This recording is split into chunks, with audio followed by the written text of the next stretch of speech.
Bismillahirrahmanirrahim. Assalamualaikum warahmatullahi wabarakatuh. Pada pertemuan kita kali ini, kita akan membahas materi usaha dan energi. Ini adalah materi dasar dalam fisika. Oleh karena itu, Anda harus memahaminya dengan baik. Materi ini sama pentingnya seperti ketika Anda belajar dengan hukum Newton. Untuk memulai pembelajaran ini, Anda perhatikan slide berikut. Pertama, kita akan membahas tentang usaha. Usaha disimbolkan dengan huruf W. Ini terambil dari kata work dalam bahasa Inggris yang artinya adalah kerja. Di dalam fisika, usaha ini merupakan sebuah besaran yang menggambarkan hasil yang ditimbulkan oleh gaya terhadap benda dalam bentuk perpindahan atau perubahan posisi. Misalkan Anda perhatikan orang ini. Orang ini berusaha mendorong mobil, artinya orang ini memberikan gaya. Kemudian Anda lihat mobilnya. Mobil, dia berpindah. Dengan demikian, orang ini telah melakukan usaha.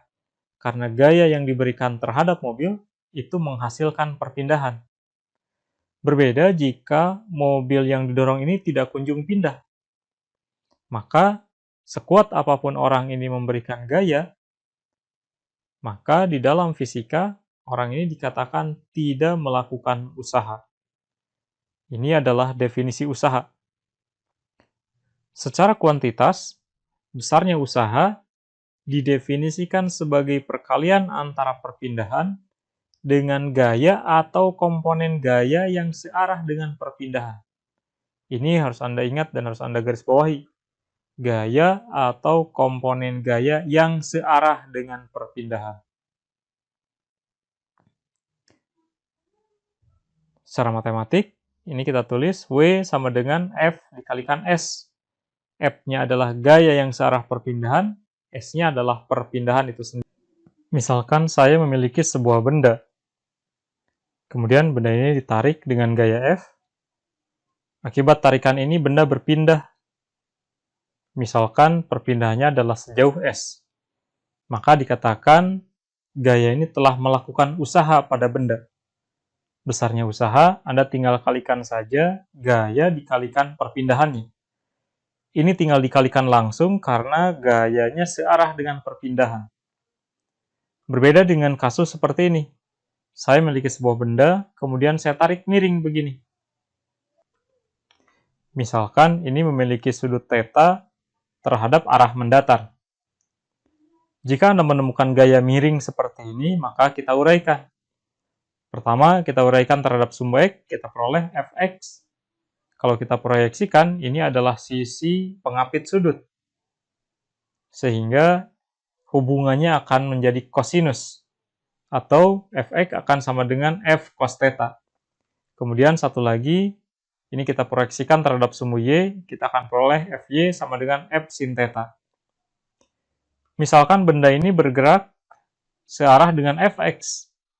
Maka seandainya terjadi perpindahan sejauh S, usaha yang dilakukan adalah Fx dikalikan S. Jadi yang kita kalikan adalah gaya yang searah perpindahannya.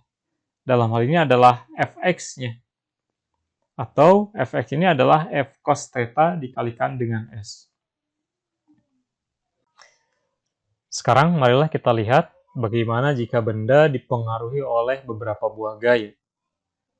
Prinsipnya adalah, jika pada benda bekerja beberapa buah gaya, maka usaha total benda sama dengan jumlah aljabar usaha akibat masing-masing gaya. Misalkan seperti ini, saya memiliki sebuah benda, kemudian ditarik dengan gaya F1, dengan kondisi miring seperti ini, yang jika diuraikan, terhadap sumbu X akan saya peroleh F1X, terhadap sumbu Y akan saya peroleh F1Y, kemudian ditarik juga dengan gaya yang berwarna merah, F2, sama-sama miring, yang jika diuraikan saya peroleh F2X dan F2Y. Kemudian ditarik ke sebelah kiri, gayanya negatif, sebesar F3, kemudian ditarik juga dengan gaya F4. Jika keseluruhan gaya ini saya resultankan, maka akan saya peroleh gaya resultan ini. di mana gaya resultan ini misalkan memiliki komponen X, FRX, dan komponen Y, FRY.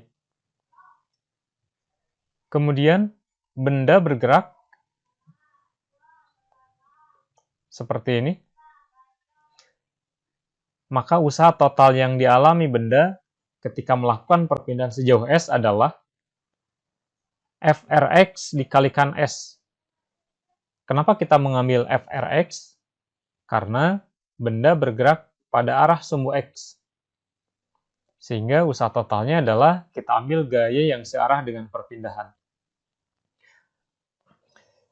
Usaha total dapat Anda cari dengan menjumlahkan usaha akibat dari masing-masing gaya. Misalkan, W1 ini adalah F1X dikalikan S.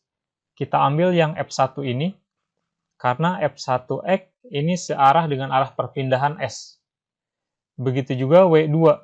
W2 itu adalah F2X dikalikan S. Kita ambil yang F2 yang berwarna merah ini, karena F2X inilah yang searah dengan perpindahan. W3 itu F3 dikalikan S. F3-nya adalah ini. Anda perhatikan arahnya berlawanan, sehingga Anda tetapkan sebagai negatif. Begitu juga dengan F4. F4 berarah ke kiri, ini artinya tandanya negatif. Ini F4 dan F3 sudah sejajar dengan perpindahan. Sehingga Anda hanya menyesuaikan arahnya saja, menyesuaikan tandanya, yaitu bernilai negatif. Kemudian S-nya ini hanya satu, karena walaupun gaya yang bekerja pada benda banyak, tetapi perpindahannya hanya satu arah saja. Misalkan arahnya adalah searah S ini. Inilah usaha akibat beberapa buah gaya yang terjadi pada benda. Kemudian jika kita gambarkan grafiknya, maka kita akan peroleh seperti ini. Misalkan benda ini ditarik dengan gaya konstan, sehingga diperoleh gerakan yang seperti ini. Terjadi perpindahan sejauh S, yang kalau kita petakan dalam grafik, misalkan grafiknya adalah seperti ini. Nah, dari grafik ini Anda bisa mencari usaha totalnya. Untuk mencari usaha totalnya, cari saja luas daerah di bawah kurva ini. Jadi di bawah garis lurus ini ada luas daerah. Luas daerah inilah yang sama dengan usaha. Atau misalkan gayanya tidak konstan, seperti ini. Maka usahanya tinggal Anda cari saja luas daerah di bawah kurva. Nah, luas daerah ini akan sama dengan usaha yang dilakukan oleh benda. Sebagai contoh soal, misalkan saya memiliki sebuah kotak yang terletak pada bidang miring. Kalau saya simpan kotak seperti ini di bidang miring, maka kita tahu bahwa kotak ini akan bergerak. Bergeraknya kotak itu karena ada gaya yang menariknya. Nah, karena ada gaya, ada perpindahan, maka ada usaha. Pertanyaannya adalah, berapa usaha yang dilakukan oleh kotak ini sampai ke dasar bidang ini? Untuk mencari usaha, Anda tinggal gunakan saja persamaan W sama dengan F dikalikan S. F-nya itu adalah resultan gaya yang bekerja dan searah dengan arah perpindahan. Karena perpindahannya searah bidang miring, maka Anda harus cari resultan gaya yang searah bidang miring ini. Kemudian yang kedua adalah perpindahannya. Perpindahan benda dari atas ini sampai ke bawah. Pertama kita cari dulu perpindahannya, karena ini yang paling mudah. Kalau ini adalah kita anggap sebagai sisi depan dari sudut ini, maka untuk mencari dari perpindahan atau jarak dari sini ke sini, kita gunakan hubungan sinus. Kita tahu bahwa sin dari sudut ini, sin 37, itu sama dengan sisi di depan sudut, berarti 2 meter, dibagi dengan sisi miring ini, dibagi dengan S. Atau S-nya sama dengan 2 meter dibagi dengan sin 37. Kita lihat di sini ada data sin 37 itu adalah 0,8. Sehingga 2 dibagi 0,8 adalah 2,5. Dengan demikian, jarak dari ujung sini ke dasar itu adalah 2,5. Nah, selanjutnya kita akan mencari resultan gaya yang searah perpindahannya. Pertama, kita gambarkan dulu, di sini ada gaya berat, W, yang besarnya adalah massa dikalikan gravitasi. Kemudian gaya berat ini kita uraikan. Ini adalah W sin 37, sesuai dengan sudut ini. Kemudian ini adalah W cos 37. Kemudian karena kotak ini menempel pada bidang, maka di sini ada gaya normal. Saya sebut saja gaya normalnya adalah N. Kemudian di sini karena tertera ada koefisien gesek, artinya ada gaya gesek. Karena benda arah geraknya adalah ke sini, maka gaya geseknya berarti arahnya adalah berlawanan. Ini adalah F gesekannya. Inilah gaya-gaya yang bekerja pada benda. Nah, sehingga gaya mana yang searah dengan arah perpindahan? Tentu saja gaya yang searah perpindahan adalah W sin dengan F ges. Ini adalah dua gaya yang arahnya sejajar. Walaupun tidak searah F ges itu, tetapi sejajar dengan arah perpindahan. Nah, sehingga resultan yang searah perpindahan itu adalah kita ambil arah ke sini adalah arah positif, sehingga usaha itu adalah W sama dengan gaya resultan yang searah perpindahan, dalam hal ini adalah W sin 37 dikurangi dengan gaya gesek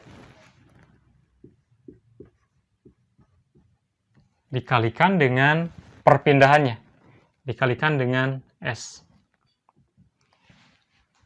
W-nya itu sama dengan massa dikalikan gravitasi, M dikalikan G. Sin 37-nya ini sudah ada 0,6 dikurangi F ges.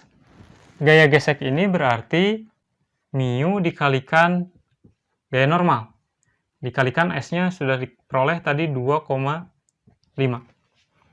Nah, kemudian massanya adalah 3 kilo, G-nya adalah 10, sehingga M dikalikan G-nya adalah 30, dikalikan 0,6, nilai sin dari 37, dikurangi mu-nya adalah 0,2, kemudian N-nya adalah gaya normal ini. Gaya normal ini sama dengan W cos.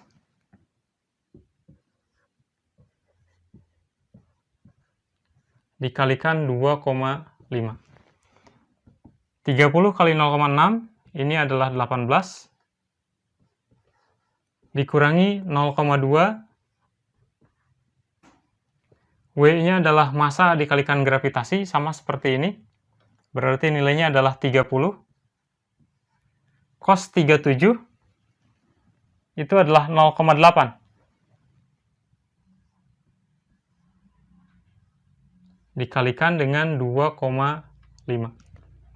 Ini kalau Anda hitung, berarti 18 dikurang 0,2 dikalikan 30, berarti 2 kali 3, 6. 6 dikalikan 0,8. Ini hasilnya 1,8. Nanti hasilnya dikalikan 2,5.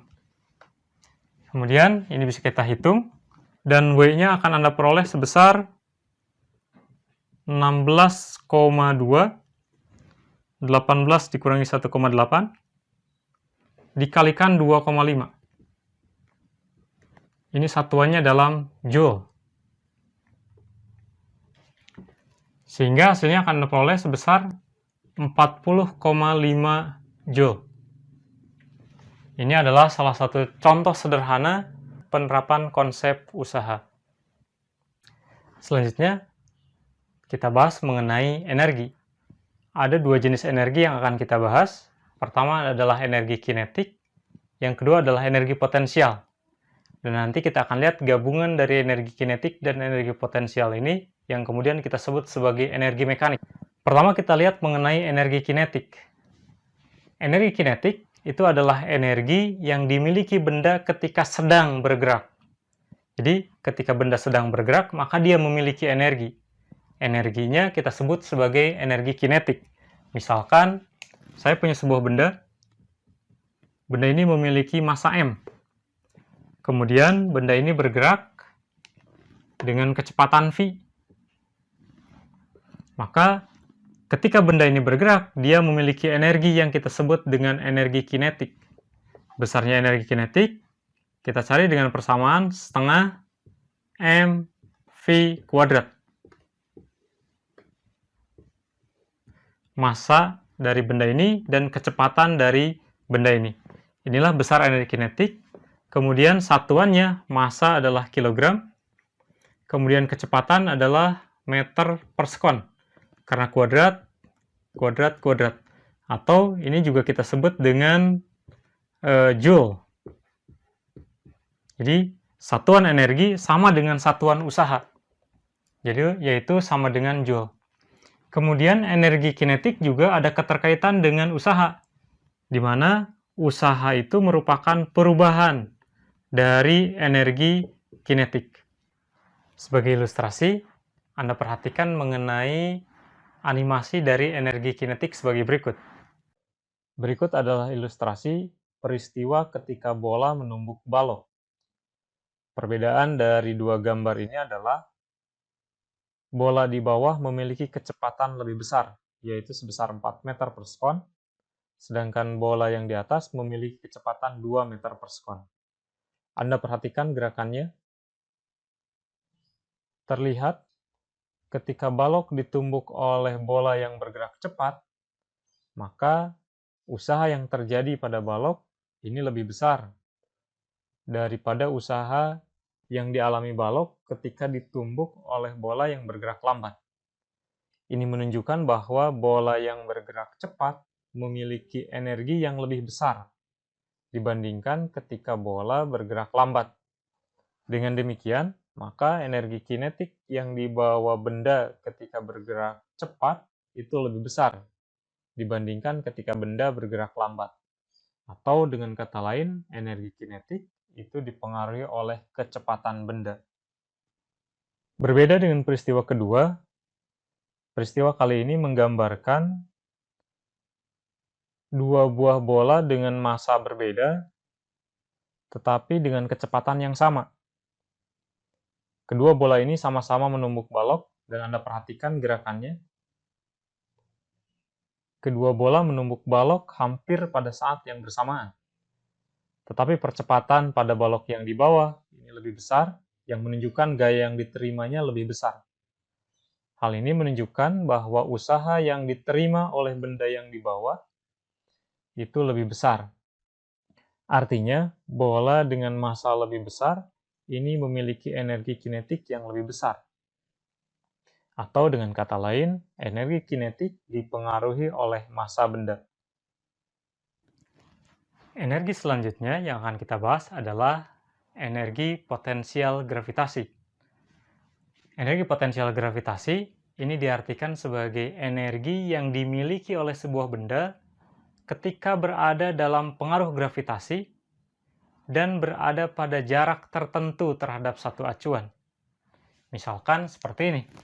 Saya punya sebuah benda, sebut saja massanya adalah M, kemudian dia berada di permukaan bumi, artinya dia terpengaruh oleh gravitasi bumi.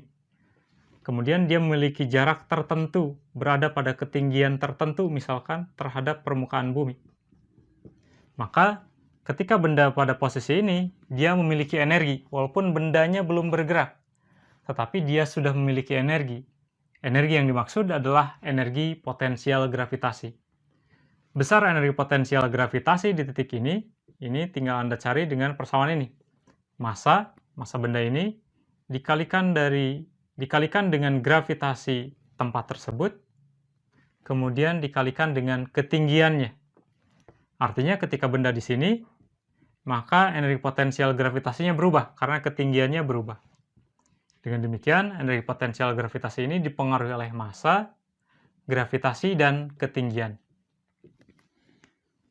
Energi potensial juga memiliki hubungan dengan usaha.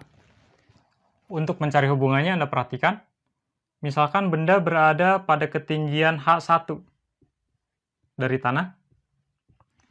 Kemudian benda ini kita angkat. Kita angkat ke ketinggian sebelah sini.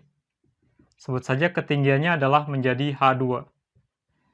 Untuk mengangkat benda dari H1 ke H2, maka kita perlu gaya.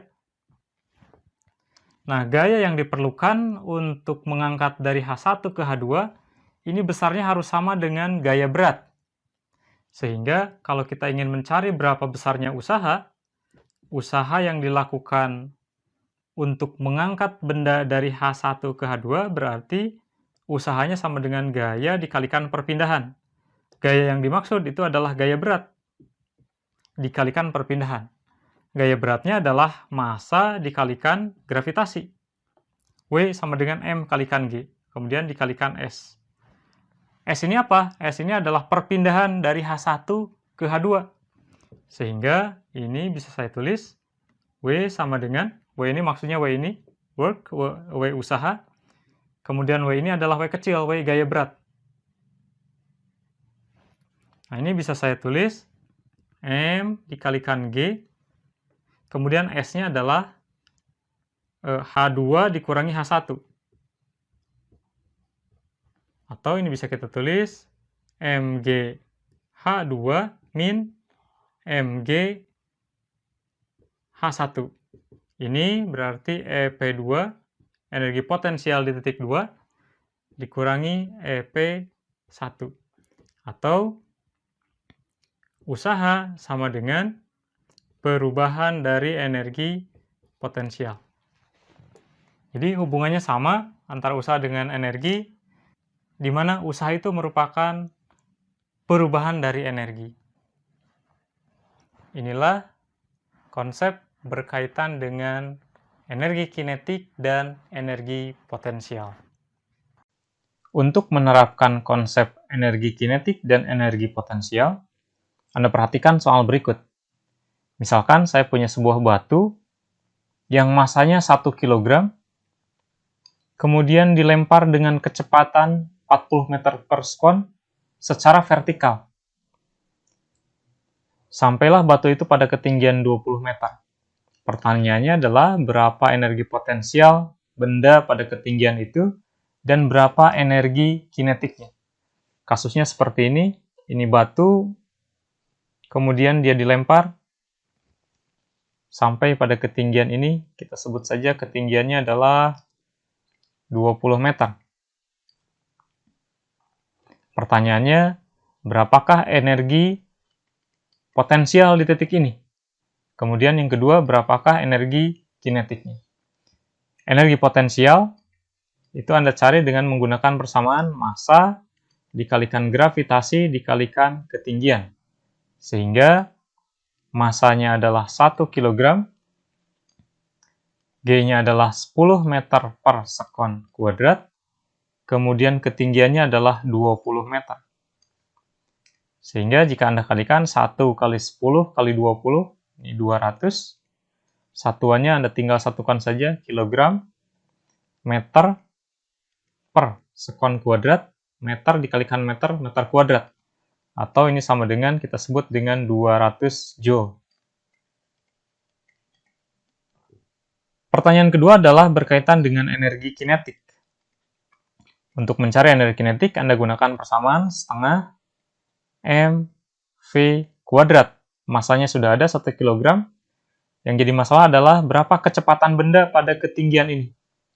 Nah, untuk itu Anda harus menggunakan persamaan GLBB untuk mencari berapa kecepatan benda pada ketinggian 20 meter. Untuk mencari kecepatan benda pada ketinggian 20 meter, kita gunakan persamaan ini. Vt kuadrat sama dengan V0 kuadrat min 2AS. Vt kuadrat adalah kecepatan akhir di sini. V0 adalah kecepatan benda ketika di sini. Kemudian A-nya sama dengan percepatan gravitasi, S-nya sama dengan ketinggian. Atau ini saya tulis Vt kuadrat sama dengan V0 kuadrat min 2GH. Atau Vt kuadrat sama dengan V0-nya 40 meter per sekon kuadrat min 2G-nya adalah 10, H-nya adalah 20. 40 kuadrat berarti 1600 dikurang 2 kali 10, 20 kali 20, 400. Atau sama dengan 1200. Ini adalah Vt kuadratnya. Kembali ke persamaan energi kinetik. Tadi energi kinetik sama dengan setengah mv kuadrat. Berarti setengah, masanya adalah 1, kemudian v kuadratnya, ini Anda tinggal masukkan saja yang ini, yaitu 1200.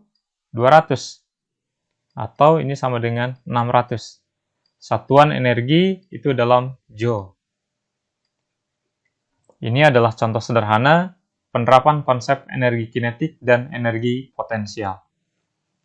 Selanjutnya, kita lihat mengenai energi mekanik. Energi mekanik ini disimbolkan dengan M. Ini bukan jenis energi baru. Energi mekanik merupakan energi total yang dimiliki oleh benda. Dengan demikian, energi mekanik ini merupakan gabungan dari energi potensial dan energi kinetik. Sebagai contoh, misalkan ada sebuah benda. Dia berada pada ketinggian tertentu, sebut saja ketinggiannya adalah H. Mula-mula keadaannya diam. V-nya sama dengan 0. Ketika benda dalam keadaan diam, maka dia memiliki energi kinetik sama dengan 0. Karena Anda ingat, energi kinetik ini berkaitan dengan kecepatan. Nah, akan tetapi, walaupun kecepatannya 0, dia memiliki ketinggian. Sehingga, pada keadaan seperti ini, energi potensialnya tidak sama dengan 0. Kemudian benda misalkan bergerak. Kita tahu, gerakan benda semakin ke sini semakin cepat. Kalau benda bergerak semakin cepat, artinya energi kinetiknya semakin ke bawah semakin besar. Tetapi Anda lihat, semakin ke bawah, ketinggiannya semakin rendah. Dengan demikian, maka energi potensialnya semakin ke bawah semakin kecil. Jadi, ketika benda bergerak seperti ini, mula-mula energi kinetiknya 0, energi potensialnya maksimal. Kemudian ketika benda bergerak ke bawah, energi potensialnya berkurang, energi kinetiknya bertambah. Terus sampai paling dasar, energi kinetiknya maksimum, kemudian energi potensialnya ketika sampai dasar sini, maka energi potensialnya sama dengan 0. Nah, gabungan antara energi potensial dan energi kinetik, inilah yang kita sebut sebagai energi mekanik. Jadi, energi mekanik adalah gabungan dari energi potensial dan energi kinetik.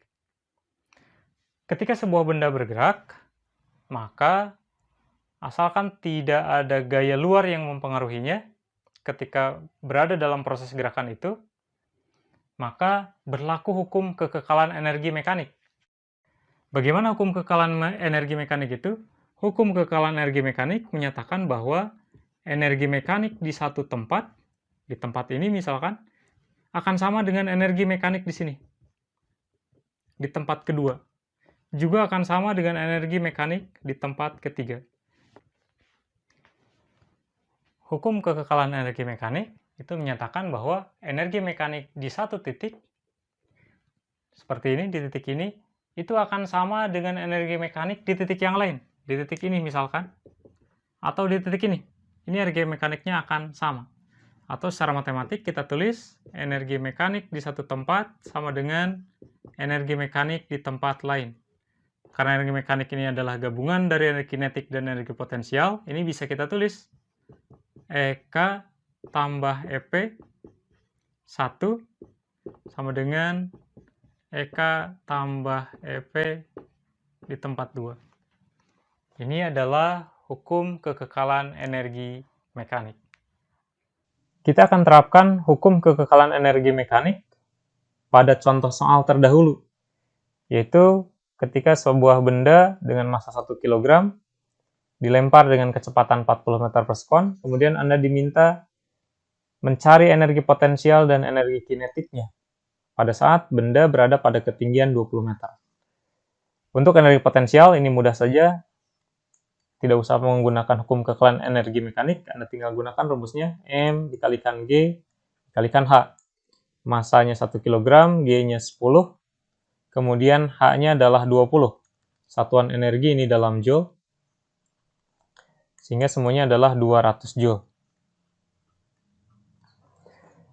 Nah, untuk mencari berapa energi kinetiknya, kita akan menggunakan hukum kekebalan energi mekanik. Jika ini bendanya, maka kita anggap saja tempat tadi dia bergerak, ini sebagai tempat 1, kemudian posisi kepada ketinggian 20 meter, ini kita sebut sebagai tempat 2. Nah, kata hukum kekebalan energi mekanik itu menyatakan bahwa energi mekanik di tempat 1 harus sama dengan energi mekanik di tempat kedua. Energi mekanik itu adalah energi kinetik ditambah energi potensial. Ini tempat 1, berarti di posisi ini, itu harus sama dengan energi kinetik tambah energi potensial. Ini untuk tempat 2. Energi kinetik itu adalah setengah mv kuadrat. Energi potensial adalah M dikalikan G dikalikan H. H-nya adalah H1, V-nya adalah V1. Maksudnya adalah kecepatan pada saat di sini. Kemudian H1 adalah ketinggian di sini, yaitu sama dengan 0. Kemudian EK2 ini yang ditanyakan. Ditambah energi potensial di titik 2. Ini yang sudah kita cari ini di atas. Energi potensial di titik ini. Dan ini nilainya akan sama dengan ini. Jika kita masukkan angkanya, berarti setengah, masanya 1 kg, kecepatannya adalah 40 meter per sekon. Kemudian karena kuadrat, ini kuadratkan, tambah masanya 1, G-nya 10, H-nya karena dia masih di dasar, ini sama dengan 0. Artinya energi potensial di dasar ini energi potensialnya akan sama dengan 0. Sama dengan EK2, ini yang ditanyakan, karena ditanya energi kinetik di sini. Ditambah energi potensial di titik 2 yang sudah kita cari, yaitu sebesar 200. Ini kita hitung, 40 kuadrat 1600 dibagi 2, 800. Kemudian ditambah 0, sama dengan EK2 ditambah 200.